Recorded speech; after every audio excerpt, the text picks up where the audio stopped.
paano ba magpalago ng negosyo. Kasi ito talaga ito yung mga hindi nyo ginagawa kayong mga negosyante dapat ito yung gawin ninyo, no? And to discuss this, meron din po tayong kasama ulit na guest natin ngayon. Ang aking isa sa mga inaanak sa kasal, napakagwapo, pangalawang buhay na siya, 'di ba? At nako talaga naman, ito ay senior executive sa mga BPO sa Pilipinas. Kaya napakalaki po ng sweldo nito. Naku, tatargetin to ng mga scammers, mga kaibigan. Okay, welcome po natin ang nag-iisa at minamahal ng aming Chief Executive Officer, si Chino Patenio! Yay! Magandang gabi, Sir Vince, at sa lahat ng tagapanood at taga-subaybay around the world. Good morning, good afternoon, kung saan man kayo. Ayan, ako thank you at pinagbigyan mo ako dito kasi ang hirap talaga ng walang kausap, Chino. Kaya ng kausap. At actually, Chino, gusto kong i-share sa itong mga pinaggagawa ko dito sa para makita natin kung is this something that a corporate guy like you would interested, di ba? So, bago yan ay gusto ko munang ipalabas itong video na to para magkaroon ng background yung mga manonood natin. Ayan. Sige. Okay. Si Maricel at saka si Willie ay mag-asawa, nagmamahalan sila. Nagmamahalan ba kayo? Siyempre no. Talaga naman, kinilig ako doon. Nung last kasi na nagpunta ako dito, yung kanyang stocks mas kaunti, ngayon mas madami pa, no? Kaya tuwang-tuwa ako na babalik tayo ngayon dito kay Maricel. Ano yung mga negosyo ninyo, Maricel at Willie? Sari-sari store o nagbabayad ng cobras at saka ng huling. Joint venture capital na binibigay natin sa kanila para makapagpaikot ng kanilang negosyo. Tapos naglalagay din sila ng joint venture counterpart o yung tinatawag natin na savings. Gusto ko naman magturo ngayon tungkol sa paano mabawasan ng loan. Alam ko yung negosyo namin, no? Pagbigay ng capital, may service charge, pero gusto niyo maraming utang, maraming tigom. Ipon. Maraming ipon. Ay, syempre, di ba? Maraming savings. Oo. Kasi ang gusto ko talaga sana ay makalaya tayo sa utang. Ano sa tingin mo doon, Willie? Parang imposible. Di ba? Oo. Kasi sabi nga ni Willie, parang habang buhay, parang may utang na, di ba? Mamamatay tayo na may utang. Pero I think possible siya. Siguro ang gagawin lang muna natin ay babawasan natin. Ang tawag natin doon ay hindi na loan joint venture capital na. Kasi dati, nagbabayad pa kayo ng interest, ngayon service charge na lang. Ano yung diferensya? Hindi na siya interest. Kasi kapag interest, kunwari may nangyari sa'yo, na bagyo or something, magtutuloy-tuloy pa rin yung interest. Kasi utang siya. Tapos pwede pang magka-penalty. Pero sa atin, wala nang ganun. Kung magkano yung service charge, yun na yun. O kunwari, knock on wood, nabagyo, nasunugan, bakit naman ako sisingil pa ng dagdag na interest? Nahirapan ka na nga. Diba? So hanggang dun na yun, yung service charge na yun, hindi na siya madugang. Kaya ang tawag na natin ngayon ay joint venture at ang tawag namin sa inyo ay kanegosyo. Dili na mag-utang sa amo, kami nagpapautang, kayo umuutang. Creditor, debtor, hindi na ganon. No, bilang ang save mo kada 100. For example, pwede kang magdagdag ng maging 300 siya. 24 weeks ka na nagbabayad times 300, magiging 7,200 siya. Within 24 weeks. Yung next mo, instead na 150 ulit yung ilo-loan mo, 143 na lang. Tapos widohin natin yung 7. Ako gusto ko kasi talaga lalaya tayo sa utang. Di ba? Ha? Hindi, alam mo, sa dinami-dami ng mga palalayain natin sa utang, hindi tayo mawawalan ng members. Mamamatay na ako, marami pa rin yan. What do you think of that, Willie? Ikaw ngayon, tingin mo, mga magkano yung kaya mong idagdag na savings? 500, di ba? So titignan natin yan ha, kung 500 times 24, 12,000. Kung 1 year, di times 2. 24,000 na yan. So 150,000 divided by 24,000, 6 years, malaya ka na sa utang. Nagets nyo? Oo, sir. Tapos pagka mo dito, dito naman tayo sa elf mo. Bakit parang dili ka maniwala? O 500 ba lang? At ako, Maricel, kapag malaya ka na sa utang, I would be very, very happy. So kung pwedeng itong business na to, di wala na itong utang, ano? Tapos kung gustong pag mga business, yun yung pag-usapan natin na bagay. Pero ito, babalik tayo ulit dito after 6 years. At titignan natin, no? So, sana walang masamang mangyari, sana walang negative na mangyari at magtuloy-tuloy para makita talaga natin na maging malaya si Willie at saka si Maricel sa utang. Diba? Gusto ko yun, Ayan. sir. Oo, ako din gusto ko yun. Diba? Kasi ang mission nga ng SETI, ang sabi namin ay gusto namin na magkaroon ng financial empowerment ang mga members. Pero, kung daga ng utang, financial empowerment pa yun. So yan po, nakilala natin si Willie at saka si Maricel. Sana matupad ang kanilang mga pangarap. Ayan. Sana, no? Okay. Ako po si Sir Vince, dito sa Hinatuan nagsasabing ang pagyaman na pag-aaralan at napagtutulungan. Ayan! Oh! Ano naman sabi mo, Chino? Ang happy nung nangyayari sa kanila, no? And alam mo, nung pinapanood ko to bago ako sumalang ngayon, parang na-realize ko talaga na even in big corporations, no, parang kami, tinatry din namin hindi mangutang sa labas. No? So, kailangan mag-focus talaga dun sa quality ng earnings natin. Kasi meron tayong tinatawag na retained earnings doon sa malalaking kumpanya kung saan ito na yung kita ng kumpanya na magfa-fund balik doon sa operations kung gusto natin mag-expand. Kasi kapag mangungutang ka, meron tayong konsepto kasi sa corporate na cost of fund. Sir Vince, di ba?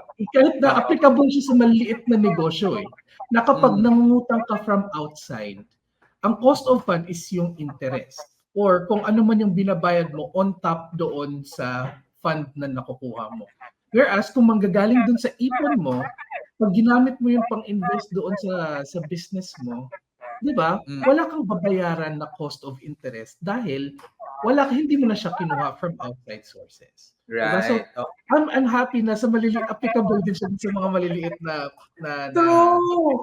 Oo, diba? at saka alam mo ba, ang sweet-sweet nga ni Maricel, kasi nung, di ba, gusto ko paliitin yung flow niya. Tapos ang sabi niya ay, paano na ang set piece, sir? Pag ganyan. Di ba? Ang sweet-sweet niya. Tapos sabi ko, dami pa rin tayong matutulungan yan. Nasa 32 million yung mga mahihirap na families sa Pilipinas yun yung sabi ko. Ayun. Tapos sa tingin mo, what stops people like nung mga katulad ni Maricel, bakit kaya hindi sila nakakapag-save at parang mas gusto nilang umutang?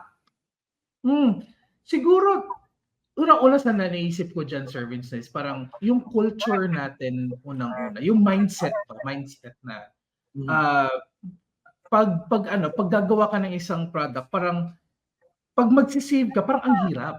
Kasi manggagaling siya doon sa, lalong-lalo na kapag finifit mo lang yung income mo doon sa pang-araw-araw mo na pangangailangan. So, feeling ko, dun sa poverty line talaga na, yun yung unang struggle. Hindi ako makasave kasi lahat ng kinikita ko napupunta sa pagkain, basic needs. Diba? Kulang kasi. Kaya ang isip nila, para ako maka-jump dun sa next level, kailangan kong kumuha ng source on top doon sa current kong kinikita. At ang option lang ng mga tao is mangutang. Diba? Ang ganda ng insight mo Ngayon ko lang din siya naisip. Ay, oo nga. Kasi inisip ko talaga, paano naging mahirap mag-save? Hindi ba mas mahirap magbayad ng utang? Di ba? Kasi nagbabayad ka na ng utang, ganoon din naman magbabayad ka ng maliit, pero may dagdag na interest yun. Ganoon din naman kung save ka, maliit, pero without the interest. Pero yung point mo ay, kasi nga, Sir Vince, kailangan nila ngayon na. The need is now. Kaya hindi, Yes. very Kaya unsatisfying.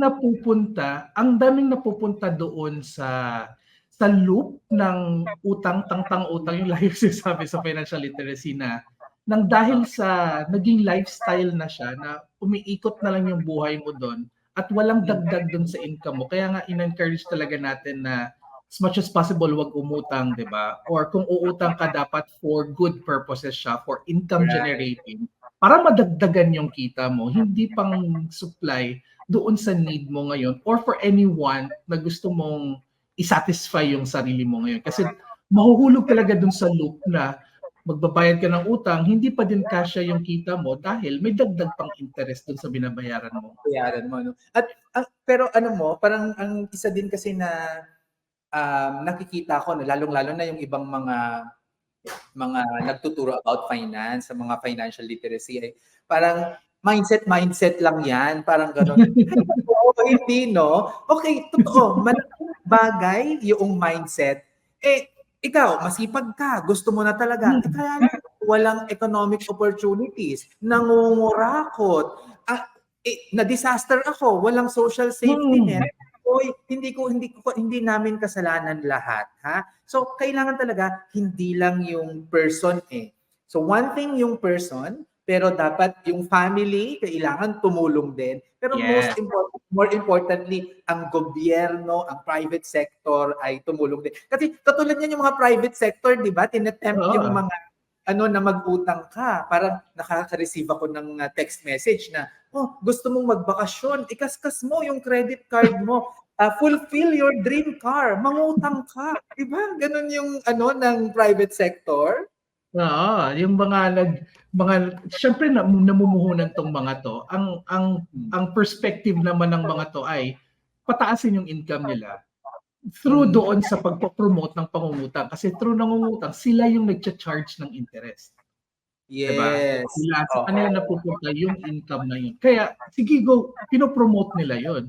And kaya tayo, kaya ako, Chino, ang chika ko dyan natutunan natin to kasi magkasama tayo sa Dubai na ayokong yumaman sa paghihirap ng iba. Diba? Yes. Kaya hindi ko kaya na i-tempt pa natin sila na mangutang tapos eventually sila ay mahihirapan. Correct, 'di ba? Pero ang gandang konsepto ng service and I'm so happy na nakasama kita doon sa Dubai, nakasama ako doon sa sa Islamic finance na ang ganda ng konsepto talaga nila na hindi ka pwedeng kumita out of the misery of other people. Others. Oo, sige. So balikan ko yung balikan natin yung case ni Maricel. Kasi yung case ni Maricel, ang traditional mindset kasi nga, 'di ba? Para i-grow ko yung business ko, I need additional loan. So yan yung mga may cycle sila. Cycle 1, 50,000. Tapos, gusto ko pang palakihin yung business ko. Yung next na, pag mabayaran ko yung 50,000, palakihin ko yan, 60. Hanggang palaki ng palaki, 120,000 na, ganyan. Tapos, nung tinatanong ko siya, parang, kasi nung binibisita ko siya, excited siya eh. Tapos, excited siya at sabi niya, proud siya na ang laki na ng nakukuha niyang loan, ganyan. Tapos sabi ko, talaga ba? Masaya ka naman loan mo, ganyan. Tapos sabi niya sa akin, oo sir, kasi tignan mo naman yung tindahan ko. Ayan, ang daming inventaryo, ganyan-ganyan siya. Lumalaki na siya, ganyan. Sabi ko, oo, okay naman yon. Pero sabi ko, hindi ba mas maganda kung yung, kung yung nakikita nating inventaryo dyan ay iyon na. Hindi mo na siya inuutang. So, ang sabi ko ay, i-reduce niya yung business loan. At yung sinasabi ko kung gaano kakagaling mangutang dapat, mas magaling dapat mag-ipon. Tapos ang gagawin natin para mangyari yan, sabayan natin yung regular na pagbabayad ng loan ng pag-iipon. Di ba yun yung tinuro ko kay Maricel? Oh, yes. Oo. Tapos eventually, i-withdraw natin yung savings na yan para sa pagdating ng loan renewal, hindi na kailangan na lumaki. So ganito yung ano no, yung strategy na gagawin mismo. So kunwari, si Maricel kasi 100,000 yung kanyang loan, no? So, payable in 24 weeks yan. So ang sabi ko sa kanya, mag-target ka na mag-save ng 1,000 pesos per week. Tapos, pagka na fully pay na yung loan mo, 24 weeks yon, bayad na yung loan mo, may na-save ka na 24,000 kasi 1,000 ka na nagsisave, no? So, ang gagawin mo, di ba yung plano niya kanina ay nandito siya sa 100,000, mangungutang siya ng 120,000. So, ang gagawin niya ay yung instead na 120,000, withdrawing niya yung 24,000. Tapos, 96,000 na lang yung uutangin niya. Kasi pag in-add mo yun, 120,000 din, di ba? So kung i-compare natin yan, dito, yung nag-additional loan siya, lumaki to 120,000. Pero, nung nag-loan siya ng 100,000 at nagsisave siya habang nagbabayad, pwede niyang mababa yun to 96,000. At alam niyo po kung magkano yung ano diyan, no, yung diferensya nung nagbabayad ng nagpapataas ng loan at nagse-save. Yung interest niyan usually ay 20% kapag mga nasa 6 months, no? So 24,000 yung babayaran nung nag-increase ng loan 120,000, pero yung nag-ipon 19,200 na lang. Kaya naka-avoid siya ng 4,800 pesos. 'Di ba? Nababayaran. So mas mabilis ngayon nayayaman yung nag-iipon. At hindi naman kinakailangan na 'di ba, Chino, hindi naman kinakailangan na binibigla-bigla natin kasi ako naniniwala sa ang pinakamabilis na paraan na pagyaman ay kung magdadahan-dahan. Correct. Totoo yan. Totoo yan, Sir Vince. Kaya nga, nung tinitingnan ko yung kagustuhan kanina ni Maricel na lumaki agad yung business niya. Parang ako, kahit na malalaking kumpanya nga, meron kasing growth, parang growth pains. So, pwede kang dahan-dahan lang muna, mag-ipunan mo muna bago ka pumunta doon sa next step mo ng paglaki. Kasi pwede namang hindi every month ka lumalaki, 'di ba? Pwede namang every 6 months para mapaghandaan mo siya. Ang tawa, makapag-ipon ka at ma-avoid mo at least kalahati nung i-loan mo. At tama yun, lalong-lalo na din sa numbers na pinakita mo kanina, Sir Vince, yung masisave mo. Kung gagamitin mo yung own funds mo. Again, babalik ka sa konsepto ng cost of funds. So bababa ngayon yung cost of funds mo. Di ba? In fairness, ang sabi nga ni survivor list. Survivor list. Tama po, sabi niya, no? At ang sabi nga ni Gloria ay, ang ganda po ng programa mo, Sir Vince. Akala ko naman, Gloria, ang sabi mo, ako yung maganda. Yung programa pala. Di ba? Anyway, Chino, yung pinalabas ko kanina sa'yo ay that was in 2022, no? So meron akong update na video kasi kakagaling ko lang kay Maricel, no? The other day, no? At kinausap natin siya. So papalabas ko ulit itong video na ito para makita natin kung sinunod ba ni Maricel yung aking mga advice sa kanya, no? So ito 'yon. Sosyo at mga kanegosyo, nandito po tayo ngayon kay Maricel. Ito kasi ang savings ledger ni Maricel. No? Noong April 5, 2020, pinausap ko siya. At ang sabi ko sa kanya kay Maricel ay, gusto mo ba talaga na palaki? Diba? Sabi ko, parang hindi. Diba? Mas okay na maintain lang o kaya mabawasan. Before tayo nag-usap na pa-increasean yung savings, magkano yung weekly savings mo? 100? 100 pesos lang. Ano? Tapos ngayon, pina-increasean ko magkano? 500 na. 500 pesos per week. At ang usapan namin nun ay, sana magagamit niya yun para next time mababawasan na yun. So, nabawasan ba yung joint capital mo? Na-maintain lang! Bakit kaya na-maintain lang? Saan napunta ang savings ni Maricel? Plano kami mag-asawa na mag-expand na business. Yes. So meron na siya ngayong fish pond at nabili niya yung fish pond na yon Nagdagdag ka ba ng utang? Hindi po. Hindi! So, achieve! Mas maganda na yung mga nego-negosyo ninyo ay sa inyo na talaga. So, ano ba yung mga business mo? Meron kang? Nagpupupra buyer kami, buy and sell ng uling. Yan po, sari-sari store. Kasi naisip namin na bakit hindi namin itry, hindi lang kami mag-concentrate dun sa isa na kunyari ang sari-sari store namin medyo hindi nagaano kasi dahil marami ka kompetensya. Mayroon kaming alternative. Yes. Oh, ang tawag din sa sinasabi mo, Maricel, ay diversification. Ba't dun sa lugar na yun mo binili yung fish pond na yun? Dito sa Barangay Bigaan, meron kami pinumpromote na tourism. Tinatawag namin Consulan Falls. Nakita ko doon na pwede magtinda ng mga ihaw-ihaw. At wag kayo. Kagawad na siya ngayon. So, challenge ulit kita. Kasi may additional ka na income dahil kagawad ka. Kapag may regular na kita, 10% naman yan. Yan yung itinatabi mo. So, may usapan tayo dito, 500. Plus, so every month, 10% nung sinusuweldo mo bilang kagawad, isa-save mo din yan. Sige po. Ayan na. O, di ba nakaka-addict mag-save? Lagi. Oo, di ba? Ikaw po. Kaya nga po nagpapasalamat ako sa Selfie dahil hindi lang sila basta nagpapautang. Tinuturuan din kami mga small entrepreneur kung paano namin palalaguin yung inutang namin sa inyo, sir. Yes. Malaking bagay po yun.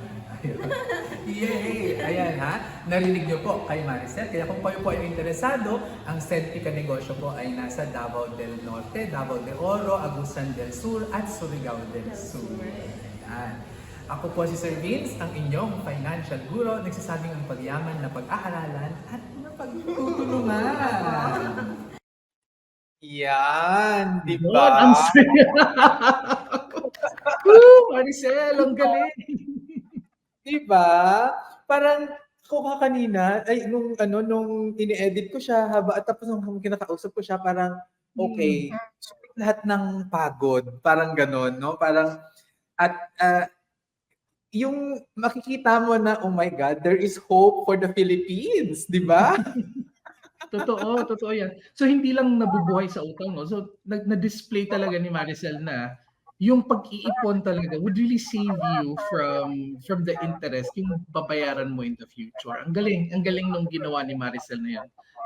Oo. Using yung guidance mo, Sir Vince. Ang galing. Yan, no? Diba? Sana sumunod ng mga tao. Actually, yun naman yung di ba, parang tayo naman ay nandito lang para magbigay ng ating mga suggestions, ganyan. Nasa kanila pa rin naman yun kung gusto nila or hindi. Wala namang pilitan, di ba? So, yon. O ano naman ng bago sa Chino? Parang alam ko galing ka ng ibang bansa, ah. Oo, nag-attend kami ng kasal sa Australia. LGBT wedding ito. So Alam mo na, ang happy naman. oo, kasi may wedding tourism sa Australia na pwedeng magpakasal yung mga LGBT friends natin na nagmamahalan. So, Sir Vince, kung gusto mo magpakasal, pwede sa Australia. Kaya natin yan. Huwag ka mag-alala. So, invited ka rin. Kaya nagbakasyon na din kami doon kasi since nandun na din kami. So, may naisip lang ako, Sir Vince, kasi since we're talking about savings, no, para doon, ano sa tingin mo yung mga nauuso ngayon sa TikTok? Yung Alcansya savings approach nila? Anong ginagawa nila? Sorry, hindi ko alam. Yung parang parang isa-segregate nila yung pang per day maghuhulog. Parang parehong konsepto lang ba dito sa sinasabi natin on a personal level? Kung wala akong negosyo, parang maghuhulog ako every day. Maghulog ka already. Sa akin, naman yun, no? Feeling ko, any effort that you make to save is a step towards the right direction. Para sa akin. Pero, tama. Tinatanong mo ako, Chino, kung ito ba yung gagawin ko. Sa totoo lang, ang bago ngayon. Kaya actually ako nagugulat, na bakit Alcansya yung uso? Kasi Kasi di ba tayo, ang ano natin, ang mode pa natin ng pagtingin sa pera ay cash. Pero yung mga bata ngayon, yun yung nasa isip ko na nasa TikTok eh. Yung mga bata ngayon ay digital yung tingin nila, Ay, no? totoo, So, totoo. tayo, mas ramdam natin yung pera kapag hawak natin. Sila, mas ramdam nila yung pera nila na nakikita nila sa phone nila na tumataas at bumababa, ganyan, no? So, para sa akin, mas maganda na mag-adapt tayo sa changing times, no? In terms of savings, mag-open na tayo ng mga online bank accounts natin kasi mas convenient talaga siya at saka safer.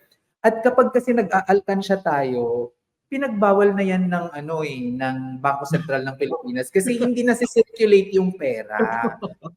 Yun yung Pero sabi ko nga, kung yun yung unang step nila para makapagsimulang mag-ipon, I think that's a step towards the right direction. Pero mas maganda sana kung gawin na lang sa formal, no, sa bangko. Sa bangko. Ayan. O, diba? Any step towards savings. Thumbs up galing kay Sir Vince. Ayan. True. Ayan. Okay. So maraming salamat sa iyo, Chino, for joining me. Maraming salamat din, Sir Vince. Gawin natin to every month. Oh, di ba? No. Para happy. Sige. To? Oh, meron akong Oy. Lanzones. Lanzones. Ang sarap. Hulaan mo kung magkano per kilo ngayon dito. Di ba di ba mga 30 pesos? 40 pesos ba? Ay, hindi. 40 pesos ngayon. 40 pesos. Ang Oh. taray. Oo nga pala. May katawon ka pala. Kaya alam mo. Kaya na shout out sa mga taga Davao dyan, lalong-lalo na sa Davao de Oro, no. At maraming salamat dun sa mga nagpadala ng relief dun sa nasalanta ng yung mga pag-ulan in the past days, lalo na yung sa nag-landslide sa bayan ko sa Mako, no, doon sa Masara Lines, although nasa other side yun siya ng Mako, pero ang daming naapektuhan. At maraming salamat dun sa mga nagpadala ng tulong doon sa mga nasalanta. Ayan. At alam mo ba, parang nakapila yan na this year na mag-open ng branch sa Mako. So hopefully, kakayanin ng funds natin. Ayan. So, thank you, Chino. I'll see you next time.